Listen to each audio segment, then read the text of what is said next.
Hello, everybody. Hope you're doing well out there. What you're about to hear is part one of a very special interview that I did recently with Richard Harison. That means the Richard Harison, the man who was Gordon Lightfoot's road manager for most of the 70s and a little bit of the 80s. We had a great time talking, but the conversation went on for over an hour. And so I decided to break this episode into two pieces. So you will be hearing the next episode in a couple of weeks. But for right now, I really hope you enjoy part one of this interview, this conversation that I had with Richard Harison, Gordon Lightfoot's road manager. Here we go. The first guest of the evening is truly a poet. He's an artist. He is a friend and an inspiration to anyone who has ever played the guitar or tried to write poetry. Would you please welcome Gordon Lightfoot?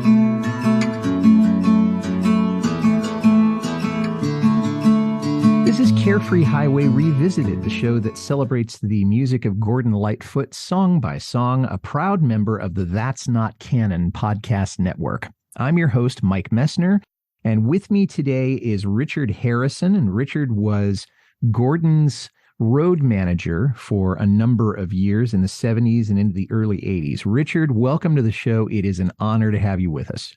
It's my pleasure, Mike. Thank you. You wrote a book called Once Upon a Red Eye, and my first two questions for you is, number one, why did you write this? And number two, is there a significance to the title? Well, there have been 3 bios of Gord out. 2 of them, as far as I'm concerned, you could use for toilet paper. They're just a compilation of interviews, news. They never met him or anything. The only one that's worth reading is by Nick Jennings, who's a very famous biographer. Mm-hmm. But all 3 of them put together, they only tell one side of the story. They don't say anything about what happened on the road. And I felt this was a missing link. It needed to be filled out. So I did that. And when I was halfway through, I approached Gordon with it, and he was thrilled because he too recognized that to complete his story, you had to have the experiences on the road because they were half the story. Writing, his personality, the story. They're the 3 things. So I finished the book, and he must have really loved it because he wrote both a back cover endorsement and he wrote the foreword to the book. And that's something he's never done for anybody else. As a matter of fact, we had a pet phrase, which we stole from Simon and Garfunkel. We called them bookends, because if you put the Jennings bio and my books side to side, that's the complete story. He was very happy about it. I should just say that I have the Jennings book here on my desk, and I use it when I'm preparing to do these podcasts. And I've also am about halfway through with your book, and that's really kind of all I need to know, that and the experiences that people have had with Gordon and with his music, of course. So the significance to the title, Once Upon a Red Eye, why did you choose that? I thought it was cute. No, seriously, red eyes, they need an aircraft somewhere. And so they'll fly at deadhead if they have to. But why not open it up for seats? Now, these flights typically leave at about midnight, and you get in feeling like death warmed over at about 7 in the morning. But they're necessary. There's one chapter in the book where Gordon was finishing up at the Universal Amphitheater in North Hollywood, and he was hosting a CNE benefit with a whole bunch of other talented artists at the CNE in Toronto the very next day. And so we packed up the equipment after the show and just headed, no hotel, nothing, just headed straight for the airport and took a red eye. And this happened on occasion. That's the significance of the title. Okay, well, that makes perfect sense. And we'll talk a little bit more about the traveling as we go through here. Now, you started out in your early days, you were in close contact with Jim, later Roger McGuinn. And I know that he changed his name. But what was he like in those early days, in the early days of the Byrds?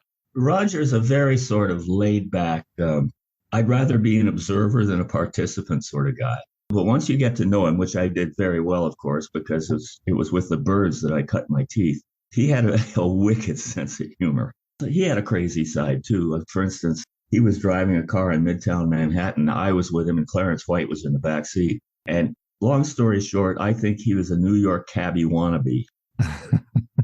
He was a madman driving. David Brenner said it best. He said, whenever I'm in a cab in New York, I always feel like I should be leaning out the window shooting the car behind me. And it sounds like Roger was that kind of a driver. Yeah. We're still fabulous friends. We're in contact even today.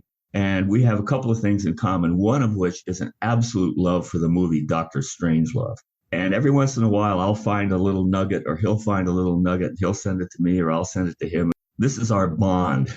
Very cool. And I'm sure you both have seen the movie several times then. I once knew every line in it. Wow. Okay. Now that is a devotee. Very cool. Yeah. Did you get any contact back in those days with the recently passed David Crosby? Well, first of all, David really didn't have any use for me at all. Was kind of a narcissist. And, well, before I go any further on that, he is definitely one of the best high harmony singers in the world. No question about that. He is what completed unique sound of the Byrds. But he liked to take over. For instance, at Monterey Pop Festival in 1967, after one song, he started to get in on the Kennedy assassination and how there's no way Oswald acted alone, and there's the grassy knoll, and he's taking up stage time with all his talk. And you should have seen the look on Roger's face. He was just fuming. I've seen Monterey Pop, and I think Roger went on record at some point and said that was the beginning of the end of Crosby's time in the Byrds. He also substituted for Neil Young when Buffalo Springfield played at Monterey. And I think less than a year after that, and maybe just within a few months, he'd been kicked out of the team. No. Out of Try the a month. Group. Wow. Try a month after that incident. Yeah. So very, very shortly after that. So where did you learn to do lighting and sound and the other stuff you did for Gordon? The book does talk about how you came into contact with him and how you got the gig with Lightfoot. But how did you learn your craft? Was it something that you studied? Was it something you just picked up? Did you kind of learn by doing on the job? How did you cut your teeth on the jobs that you did for Lightfoot? Well, we'll start with sound. My mentor was my father. He was an electronics expert and things like that. And he got me interested in that because he was in the business himself. He did sound and lighting and everything. It was just sort of something that started. For instance, when I was 12, he produced a musical about the life of Tom Sawyer, Mark Twain. And he asked me to do a safety copy of the sound when it was aired. And they ended up saying that my version of the show was better than their professional. No kidding. So, wow. And then I got into, stereo, and I got into very advanced stuff, like when they were first out, graphic equalizers and parametric equalizers and all these things. And so that was a natural sounding board, a natural path to doing Gordon sound, which I did for a number of years. Lighting, I picked up along the way. Started out very simple because I really didn't know what I was doing. But time, experience, learning things, and it finally came together. So I did that for a number of years. And as Gordon says in the foreword, I did those jobs simultaneously. That is a huge load. And of course, we know that Charlie Morgan came on the scene in later years to sort of take some of that load off of your shoulders. And that's exactly what Gordon said. Yeah. Okay. Yeah. That may have been his exact words. And the book does talk about that a lot. You were at a lot of different venues for Gordon over the years. Can you remember the biggest venue that Gordon ever played and what that show was like? Biggest venue. Now, you can define big. Is that the size of the venue itself? In that case, it might be the Salt Palace in Salt Lake City or Royal Albert Hall in London. If you mean big by the number of people that attended, well, you've got Massey Hall, up to 8 shows in a week. So 3,500 times 8. You can do the math on that one. That was the number of people. Royal Albert Hall was always sold out. I think it's around 5,000 or something like that. And of course, well, the CNE, who knows how many thousands and thousands of people were there at the benefit for the Olympic team, which had to withdraw because Russia was up to no good, as usual. Those were very, very big. And of course, it all happened after sundown. We were doing the colleges and universities and even Carnegie Hall. But as soon as sundown went number one, the whole thing changed. And Gordon started doing 2 shows a night. Why? Because the promoter rents the building for the night. So, let's double up and make some money. And I can only imagine how exhausting that must have been for the band. I mean, to be doing 2 full shows a night. So you talk a lot about each of the members of the core group in the book. You talk about Pee Wee, you talk about Red, you talk about Terry, you talk about Rick Haynes, and I think you talk about Barry as well. One person that you didn't talk about quite as much, and I'm wondering if you have any recollections of this. My listeners can buy the book if they want to know the entire thing. But John Stockfish was around in the early days before he turned it over to Rick Haynes as the bass player. Any memories or stories about John? Only one, and it's easy to say only one because I only met him once. And that was after Gordon's concert at the Fillmore West in San Francisco. And that was also when I met Red Shea. It's a very interesting story about how I met Red. Much too long and involved to get here. You got to read it in the book. Yeah. Everything we're talking about now is Cole's notes. The entire treatment of all these things that we're talking about is in the book. It was kind of funny because Red knew I played some guitar, so he handed me his guitar backstage after the show and said, play something. So I noodled around. It was horrible. And I could see this smirk on Stockfish's face, like, yeah, John, I deserved that. Now, at some point, Red left the band and then came back. And so it was a 5-piece band in the mid-70s after Sundown, where Red and Terry were sharing lead guitar. And I'm wondering, what was the dynamic between them? Was there any discomfort? Did they have any bitter feelings toward each other? Or did they really get along well? One of the unique features of the Lightfoot band is everybody got along. We got along. We all had our ways of contributing. Gord was the focal point, of course. But Gord, in a radio interview, said something about that. Why we lasted so long? Because we all get along so well. That's what he said. Red, and by the way, his coming back in the band was only for like a month. He was truly road weary. So there wasn't a whole lot of time for there to be a whole lot of tension built up between Red and Terry. Everything I've read about the two of them seems like, at the very least, they respected each other and probably played off each other fairly well. Yes, especially Red, but Terry as well. They wouldn't get in each other's way. There were certain songs, like, for instance, on Sundown, Jennings made, that was the one boo-boo in his book. He said Terry played the solo in Sundown. No, it was Red. Okay. So he would play that. Also, on 2 or 3 songs, Red used a unique instrument called a high-string guitar. It's almost a 12-string. It's a 6-string, but the lower notes are tuned an octave higher. Songs, for instance, like Don Quixote and Ode to Big Blue, the whale song, Red played a high string on those, and he did in concert because that's what Gord's product was at that time. But as I say, it was only for those times. And at Royal Albert Hall, Red, interestingly enough, used my D18, my Martin D18, to play at Royal Albert Hall. It was strung, of course, as a high string. The reason I ask is that when you hear about bands that have 2 lead guitarists, sometimes it is beautiful and other times there's too much fire going on. You think about Buffalo Springfield with Stephen Stills and Neil Young, and they're having volume duels when we're together in CSNY. You think about Don Felder and Joe Walsh and the Eagles. As far as I know, those guys never stepped on each other's toes, but you have so much talent. You have a lot of potential tension that can go on between the 2 lead players. And it doesn't sound like that was really a factor with Red and Terry. No, not at all. As you know, again, I got to go back to Gordon's quote, we get along so well. That says it all. Yeah. And that's what you got to have if you're going to be in close quarters with each other for so long. We'll be right back to our conversation with Richard Harison about his experiences and his book, Once Upon a Red Eye. But first, let's do a little business.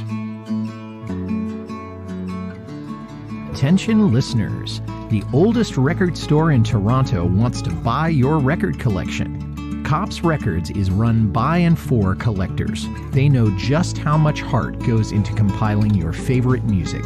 Whether the vinyl belongs to you, a loved one, or a friend, they'll bring their 40 years of experience and sensitivity to every transaction. If you're thinking of selling a collection, visit Cops Records, that's Cops with a K, records.ca, or call them at 647-347-0095. You can also visit Cops at one of their 3 locations in the Toronto area. Hi, this is Audie Martello, the host of the Mostly Folk podcast, a 60-minute foray into the music we all love. You will hear newly released albums, classic folk, country, and bluegrass music, as well as some traditional music that may or may not be true to the genre. Sometimes irreverent, often opinionated, but always entertaining. You may even hear a radio magic trick every so often, as well as numerous interviews via Zoom and telephone with established as well as indie artists. Mostly Folk is available wherever you listen to podcasts, and always at mostlyfolk.org. Has there ever been a venue that you played, irrespective of size, where thinking to yourself, good riddance, I don't care if we ever come back here until Gordon retires? How much time you got? Well, okay, maybe pick one. If I had to pick one, well, first of all, there have been a lot of them, but you've got a job to do. You've got to put on the blinders. That's happening fine. Like the time that I nearly got in trouble with the Teamsters because they wouldn't let me carry my own guitars into the facility. No, you got to drop it right here. We pick it up, we take it in, and then you can do it. And they actually kind of sort of threatened me. Wow. But there was a benefit that Gord did for some dance company. He happened to be in Long Island, and they'd rented out the stadium where the Islanders, the hockey team, played. And Waylon Jennings, road manager, borrowed some equipment from me. And after the show, I just wanted it back. He says, I'll give it to you back when I'm finished here. All he had to do was walk over and pick the thing up and give it to me. But he did a big stink, so I took it to Waylon, and Harry Chapin was trying to make peace. So I didn't miss that show, not at all. Harry Chapin was a wonderful peacemaker. He's a perfect casting. If you were doing a movie for something like that, he would have been the perfect person to play that role, God rest his soul. How much interaction did you typically have with local promoters? And was there any tension, or was it very business-like? Anybody who tried to sort of impose their will on you? No. In the early days, you were dealing with a lot of independents. There was even a guy that owned a shoe store. He had Gordon for a concert. This was slightly after, if you could read my mind, but definitely before sundown. Once sundown hit, we started being in touch with the pros. I always got along with them very well. I have favorites, of course, like Tom Robin of the Artist Consultants and Jerry Lon of Northwest Releasing. And they actually got together and formed a partnership at one point. So it was like, okay, boys, just book us in and we'll show up. You have to have a good relationship with them. You have to, because they've got a job to do. You've got a job to do. And the whole is greater than the sum of its parts. Were you present at the recording of any of Gordon's albums? There is a story that you told in the book of how they got Wreck of the Edmund Fitzgerald in one take, which is almost unheard of. And as if that wasn't freakish enough, I mean, it went to number 2 on the charts. But were there any other albums that you were there present for while they were recording, or were you basically there for the touring and not really involved with the recording as much? No, I was present for all of them, from Summer Side of Life until just before Shadows. I was there for all of them. Okay, well, good. So it wasn't just you being the road manager. You had a front row seat to really the entire creative process. Yeah, well, there's a quote in the book where he was noodling around with the chords. And Lenny Warwick, the producer, asked me, he says, what's that all about? I said, it's a song he wrote about the latest boat wreck, the ore carrier. And he coaxed Gord into running it down. And Gord figured, well, it's only 6 minutes out of my life. And by the way, that's another unique thing, to get radio play and go number 2 with a 6.5-minute song. Unheard of. Yeah. So net result was Lenny got on the intercom and said to Gord, why don't we put one down just for fun? And Gord kept protesting, but it's not quite ready. It's not ready. He says, let's come on, just for fun. They did it. And then after the recording, Lenny said, can they do it any better than that? And I said, no. And then he got on the intercom and said, Gord, get in here. We listened to it and said, that's it. Phenomenal. I mean, that is one of those almost unheard of situations where the stars align in terms of the take, the length, the success of the thing. You don't mess with greatness. And that was obviously a great moment for them. Now, on the road, and I want to preface this by saying that I'm not asking for any personal confessions and I'm not asking you to name names, but I had a very good... I wouldn't anyway. Okay, there you go. I had a very good friend, Pete Fullerton, who was in one of the shows in season 1. He played for We 5. He was their bass player. He's since passed away. And he used to tell me that the availability of substances on the road was just absolutely phenomenal. We were driving once down to Southern California. And he said, "You see this truck stop up here?" I said, "Yeah, Pete." He said, "I could probably get you a bag of cocaine in 15 minutes if I looked around hard enough." So I guess what I want to know is, can you say a little bit about, was that true when you were around? Not saying that anybody ever partook, but was that an element in life on the road when you were with Gordon? Yes and no. Yes, in the sense is they were around. But first of all, Gordon and his band were very clean. We didn't use it all. I smoked a little dope when I was playing guitar for the Good Brothers, but that was about it. It didn't do as much for me as a nice margarita, let's put it that way. But if you really, really wanted to, yeah, you could find it. But we never really, really wanted to. That's good enough for me. I know that Gordon did not have a reputation for using. I mean, he was a drinker, of course. We won't talk about that right now. When Gordon was on the road, a lot of musicians like to listen to what their contemporaries are doing, or if you want to say their competition. Was there a kind of music or a artist that Gordon liked to listen to when he was on the road, or during breaks in his sessions, or while driving around or flying around? What were his tastes like? In 2 words, Bob Dylan.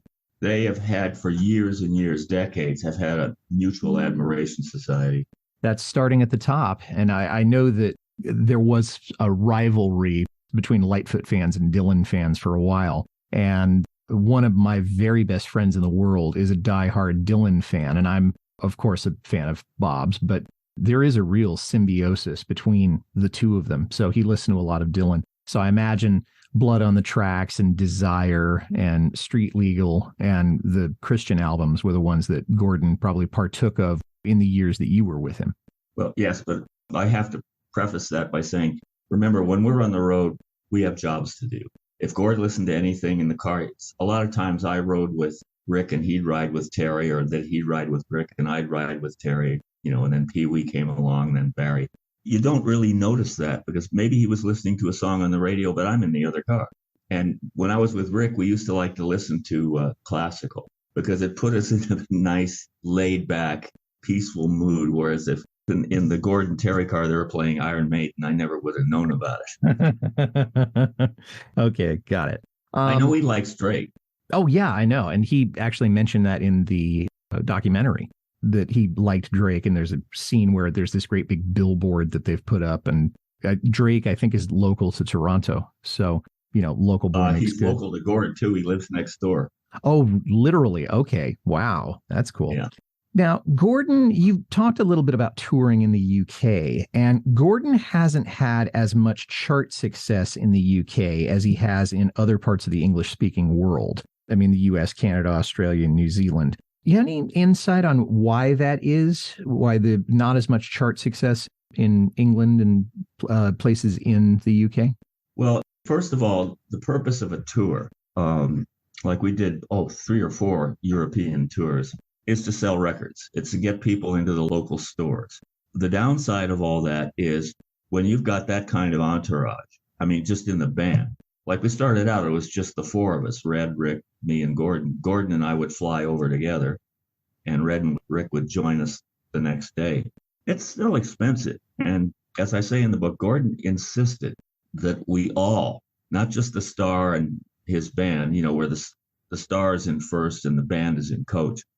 He insisted we all fly first. Now, when you start buying first-class tickets across the pond, that's heavy-duty money. And you never make any money on these tours. You're depending on the record sale. The tours were always a negative financially. As far as that is concerned, he's always been very popular there. Why that doesn't translate, and I'm taking your word for it, why that doesn't translate to record sales, I really don't know. If you're asking me, you're asking a fish about a banana. Okay. I'm just going by what I've seen online. I haven't gone over there. I haven't studied deeply into it. But the expenses of touring, you would think that they'd have to be backfilled by album sales or by record sales. Exactly. So, yeah. Exactly. Okay, good. And also, that's more front office stuff. That's between Gord, his production company, and the record company. That's where those figures get tossed around. Not in my world. That's a good segue to the next question I had, though. When you were on the road with him, you were doing lighting and sound and toting the equipment from place to place. So from what you're saying, were you not responsible for the books and the finances? Somebody else did that while you were on the road with him? It turned out to be that way, but in the beginning I did that too. I learned how to check ticket sales versus number of tickets printed. So there would be a point, even before I started packing up what equipment there was, and in the early days there wasn't that much. There were no amplifiers. There's just basically sound stuff.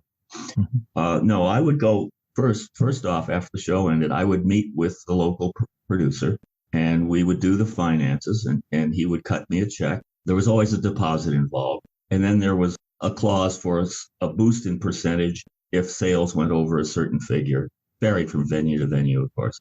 No, I did all that. And then I packed up the stuff. But again, after sundown, we started working with some real major leaguers, promoters. And I mentioned my two favorites before. And they would look after that because they were the promoters. And so they didn't have to explain the figures to anybody. They knew what they were. So at that point, that was a load that was it wasn't a bad load. Let's put it this way. It was one less responsibility I had to worry about in the later days. Got it. And I think maybe the touchstone of this is it all after sundown, ... That could almost be a whole book right there, is just after sundown. Thanks for listening, everybody. If you like this well enough to listen to the whole thing, tell somebody about it. Carefree Highway Revisited is on Apple, Spotify, Acast, or wherever you get your listening matter. Our website is www.lightfootpodcast.com. I'd like to make a special request for you to visit my Patreon page. I love this show so much, and I want to keep it going, and you're in a position to help. Please head over to www.patreon.com/carefreehighwayrevisited. $1 or $2 a month is all I ask. You can reach me, Mike Messner, at teachermike72@gmail.com.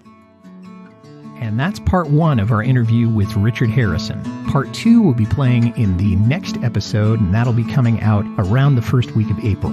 Until then, this is Mike Messner reminding you, run for the roses, but don't forget to stop and smell them. We'll see you next time.